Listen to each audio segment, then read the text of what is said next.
The dream of retirement is a lifelong aspiration, with most of us slowly building a pension over a number of decades to ensure a comfortable and leisurely time in later life. Typically, your retirement age will be around state pension age, although you can choose to take your personal pension from 55. Alternatively, some people choose to work well beyond their 60s. Whatever decision you make on when to retire, it is very important to give it plenty of thought. There are advantages and disadvantages to each available option.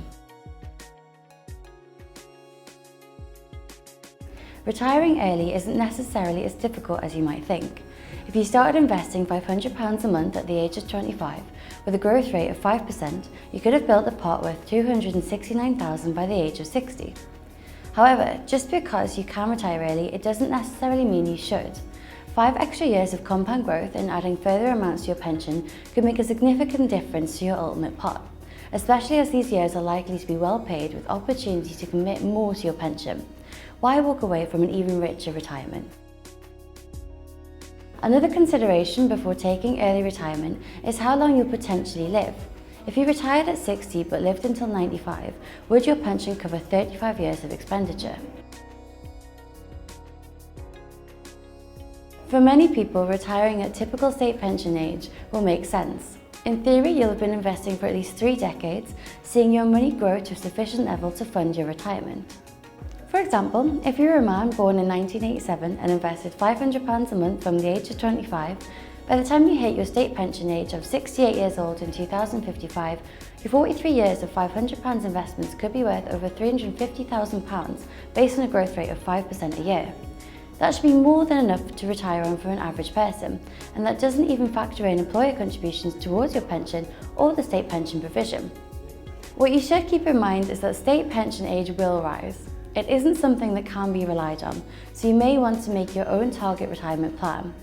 This places you in control, allowing you to see how much money you will need to invest towards retiring at your desired age. Time is money. The longer you invest for, the more opportunity you have to grow your money. Working beyond this retirement age could provide further income in retirement. If you only started to invest later in your career, you may want to work a little longer to ensure you have enough to retire on.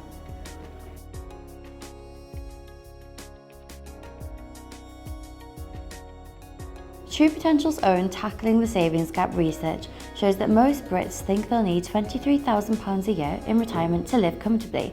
However, based on actual savings behaviour, the people in the UK are on course to receive an income of just £6,000 per year from their retirement fund. What are your current monthly outgoings and what will you spend in retirement? If you can work out roughly how much you'll spend in retirement, you'll have a pretty good idea of how big your pension pot needs to be. A good rule of thumb is to multiply your annual income needs by 25. So to retire on £23,000 a year, aim for a pot of at least £575,000. Consider the finer details. How will you take your pension? Will you take tax-free cash? How will inflation impact the buying power of your pension? Educate yourself on these important details and take advice where necessary. Remember, this is your retirement, with your own unique circumstances and individual needs. Do what is right for you.